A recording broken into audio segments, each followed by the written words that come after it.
한국예술종합대학 교수님이신 허윤 교수님께서 연사 발언을 해주시겠습니다. 허윤 교수님 모시겠습니다. 큰 박수 부탁드리겠습니다. 멸공!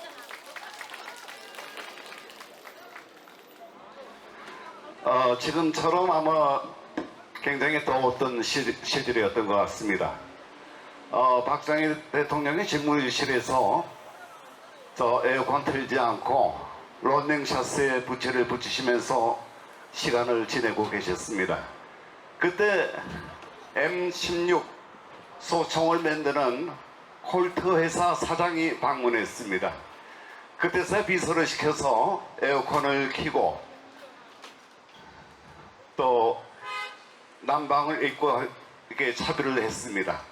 그때 콜트 회장이 박 대통령에게 100만 불을 전달하면서 저희 무기를 많이 사주셔서 감사합니다 하고 인사를 드렸습니다. 그랬더니 박 대통령이 그 돈을 받으시면서 그러면 이제 이 돈이 제 돈이죠? 맞죠? 그랬더니 콜트 회사 사장님이 맞습니다. 그랬더니 박 대통령이 그 100만 불을 다시 콜트 회사 회장한테 전달하면서 이거는 제 돈이니까 이 돈으로 M16 소총을 구입해서 저한테 보내십시오 했다는 그런 일화가 있습니다. 만일 그런 콜트 회사 사장이 100만 불을 갖고 왔을 때 상상을 해봤습니다. 문재인이나 이명박은 어떻게 했을까 하는 그런 생각을 했습니다. 이들은 태어나지 말아야 하는 대한민국에서 수많은 이권 카르텔을 만들어서 부정을 했고 한 번도 경험하지 못했던 나라를 경험시켰습니다. 대장동, 백현동은 빙산의 일각이고 앞으로도 더 많은 사건이 터질 겁니다. 참고로 저는 65년 동안 보이스카우트 대원과 지도자를 했고 1991년 잼버리에서는 해양 파트를 맡아서 외국 대원들을 참수리호에 태워서 1시간 동안 항해도 시킨 그런 경험이 있는 봉사자입니다. 이 새만금 잼버리장에서 일어난 이 사건은 사실 예견된 참사였습니다. 사전에 우리 그 스카우트를 오랫동안 하던 친구들은 그 지형이나 지질과 기후를 볼 때 도저히 거기서 잼버리를 치를 수 없는 그런 장소라고 알고 있었습니다. 바다의 벌에 흙을 안 많이 부어도 계속 밑에서 물이 올라오면서 뻘이 되게 마련입니다.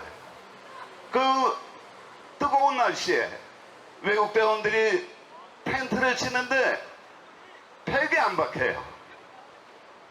또 주변에 나무 그늘이나 그런 더위를 식힐 시설이 없기 때문에 고생을 했습니다. 심지어는 화장실도 제대로 되어 있지 않고 샤워실도 제대로 되어 있지 않은 그 속에서 열병 환자가 계속 늘어나고 있었습니다. 또 그 구내 매점에 갔더니 구내 매점에서 파는 상품 가격이 GS25가 들어와 있는데 밖에서 파는 가격의 5배에서 10배 정도의 가격으로 그 바가지를 씌우고 있었습니다. 근데 사실 이들은 이 새만금의 잼버리를 유치한 것은 그 지역 개발을 위해서 새만금 비행장, 뭐 각종 도로를 그 기반 시설을 이제 하는데 예산을 사용했습니다. 그런데 진짜 속이 상한 거는 이 잼버리를 진행을 치르기 위해서 제대로 된 예산으로 행사를 치러야 하는데 그렇지 못했습니다. 그 돈이 어디로 샜는지 대원들의 부식에 썩은 계란이 나왔습니다. 또 봉사자의 식사에 흰밥 2조각하고 두부 2조각이 나왔습니다. 이렇게 해서 어떻게 그 안에서 체력을 유지할 수 있겠습니까? 또 거기에 많은 의사, 간호사, 의료진이 가 있었는데 제대로 휴식을 취하지 못하고 먹지를 못하니까 견뎌낼 수가 없었습니다. 그래서 미국은 그 험프리 캠프로 철수를 하기로 결정을 했고, 영국은 서울에 있는 각 호텔에 분산시켜서 서울에서 그런 활동을 시키도록 했습니다. 근데 이들이 참 희한한 게 6년 동안 준비를 했는데 버젓한 그 건물 하나 없었습니다. 그늘도 제대로 없고 나무도 없는 속에서 이 개척정신이라는 거는요, 우리 스카우트의 중요정신이 개척정신이지만 목숨을 건 개척정신이 아닙니다.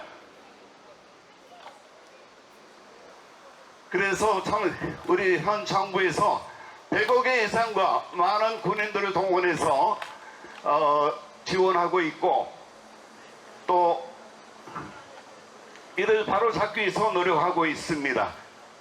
그런데 한 가지 걱정은 이 새만금의 잼머리 실패가 부산 엑스포에 영향을 주지 않을까 걱정입니다. 자, 마지막에 제가 구호 하나 외치겠습니다. 문재인 이재명을 구속하라! 구속하라! 문재인 이재명을 구속하라! 구속하라! 새만금 잼머리 예산을 수사하라! 수사하라! 새만금 잼머리 예산을 수사하라! 수사하라! 잼머리 참사를 낳은 전북도청을 수사하라! 수사하라! 잼머리 참사를 낳은 전북도청을 수사하라! 수사하라! 예, 감사합니다.